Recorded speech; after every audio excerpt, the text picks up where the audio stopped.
Hello everyone, I am Sarita Srivastava from Mahatma Gandhi शिक्षण संस्थान. Now I am going to teach Hindi Standard 4th. बच्चों, आज मैं आपको आपके पाठ्य पुस्तक मकरंद से पाठ 15 पढ़ाने जा रही हूँ, जिसका शीर्षक है गेंद का गीत. यह एक कविता है. तो बच्चों, हम गेंद खेलते हैं, जीतना नहीं जीतने की. खेल में हमेशा खेल की भावना होनी चाहिए और हमेशा जीतना ही नहीं, जीतने की चाह रखना ही सब कुछ होता है बच्चों. तो आज हम इस कविता का पाठ करेंगे, उसके अर्थ को समझेंगे. तो आओ हम इस कविता को पढ़ते हैं.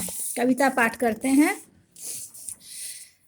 मारा बल्ला गेंद चली, दाएं बाएं गली गली, ऊपर नीचे चक्कर खाए, एक द्वार से टक्कर खाए. बच्चों, क्रिकेट सभी बच्चों का प्यारा खेल होता है. आजकल हमारे देश भारत का सबसे ये राष्ट्रीय खेल हॉकी है, लेकिन हमारे यहाँ भी क्रिकेट को ज़्यादा सराहना मिलती है. क्रिकेट लोग अत्यधिक संख्या में देखते हैं और चूँकि क्रिकेट आसानी से खेलने वाला और कम खर्च में खेलने वाला यह खेल है, इसीलिए लोगों का जुड़ाव इस क्रिकेट से ज़्यादा है. तो बच्चे भी जो होते हैं शुरू में बैट बॉल के प्रति ज़्यादा आकर्षित होते हैं. इसी में कहा है कि मारा बल्ला गेंद चली, दाएं बाएं गली गली, ऊपर नीचे चक्कर खाए, एक द्वार से टक्कर खाए. इसमें इस कविता के माध्यम से ये कवि श्री प्रसाद यह बता रहे हैं कि बच्चे जैसे ही गेंद बल्ला का मतलब होता है बैट, जिसको कहते हो अंग्रेजी में, से जैसे ही गेंद को मारते हैं, गेंद या दाएं चल जाती है या बाएं चली जाती है. क्योंकि हम गली में खेलते हैं तो गली के दाएं में गली के बाएं जाती है, ऊपर नीचे चक्कर खाने लगती है और कभी कभी तो किसी के दरवाजे से भी जाकर टकरा जाती है. द्वार का मतलब होता है बच्चों दरवाजा. चली भागती सर सर सर, उड़ती ज्यों चिड़िया फर फर फर, फिर सीधी आ गई सड़क, वहाँ गाय तब गई भड़क.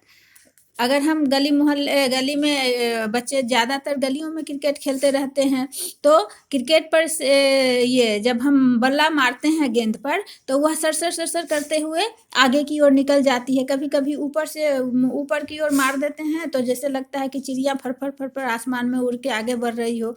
या फिर कभी सामने से गाय आ जाती है तो गाय भी उस गेंद के चोट खाने से भड़क जाती है. भड़कना का मतलब होता है गुस्से में आ जाती है, चोट लगती है उसे. तो गेंद गाय से टकरा कर मुड़ी जरा आगे जाकर, खेल सभी ने देखा, यह बता रही थी रेखा. यह रेखा नाम की एक लड़की उसे बता रही है कि देखो गेंद गाय से टकरा कर आगे मुड़ गई है.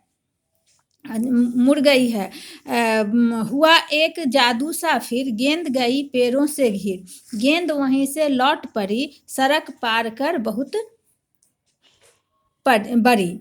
अब जैसे ही बच्चा गेंद को मारता है, जैसे ही बल्ला से गेंद लगती है, गेंद दूर जाकर पैरों पर लग जाती है. कभी कभी तो पैर में गेंद फंस भी जाता है और कभी उन पैरों से टकराकर गेंद वहीं लौट आती है और सड़क को पार करते हुए फिर वापस उसी गति से लौट आती है. गिरी पास में जाकर के, मैं चट उसे उठा कर के, चला गेंद बल्ला लेकर, खेल खाल कर आया घर. जब खेल ख़त्म हो जाती है तो हम लोग तो बच्चे क्या करते हैं, तुरंत उसे गेंद को बल्ले को विकेट को उखाड़ कर अपने अपने घर की ओर खेल ख़त्म करके चले आते हैं. तो इस कविता के माध्यम से कवि कहते हैं कि क्रिकेट एक बहुत ही प्यारा खेल है जो सभी बच्चों के मन को भाता है. जब भी उस गेंद पर बल्ला लगता है तो गेंद गली में दाएं बाएं भागने लगती है. कभी चक्कर खा के ऊपर नीचे होती है, कभी किसी के द्वार से टकरा जाती है, कभी गेंद सर करके भागती है, कभी ऐसा लगता है जैसे चिड़िया फर करके ऊपर आसमान में उड़ रही हो, तो कभी सीधे जाकर किसी जानवर पर लग जाती है. गाय गली में घूमते रहती है, गाय पर जब गेंद लगती है तो गाय भड़क जाती है, फिर गाय से टकरा कर गेंद मुड़ जाती है और मुड़कर आगे बढ़ जाती है. यह खेल बच्चे उससे बताते रहते हैं कि हाँ गेंद यहाँ गई, गेंद वहाँ गई। फिर उसमें एक जादू होता है, गेंद जैसे ही कभी कभी पैरों पर टंग जाती है, और लोग बच्चे बच्चे खोजते रहते हैं कि गेंद कहाँ गई, गेंद गेंद कहाँ गई। कभी कभी उसी पेड़ से टकरा कर गेंद वापस अपने जगह पे चली आती है। और इस तरह से जब खेल खत्म होता है तो बच्चे गेंद को बल्ला को उठाकर अपने घर की ओर चल देते हैं। तो बच्चों, आपने इस कविता के माध्यम से जाना कि गली में हम क्रिकेट का खेल बच्चे किस तरह से खेलते हैं, गेंद कैसे भागती है बल्ला से टकरा कर। तो अब हम लोग अगले वीडियो में इस पाठ का प्रश्न उत्तर देखेंगे। तब तक आप लोग इस कविता को याद कर लेंगे बच्चों। धन्यवाद।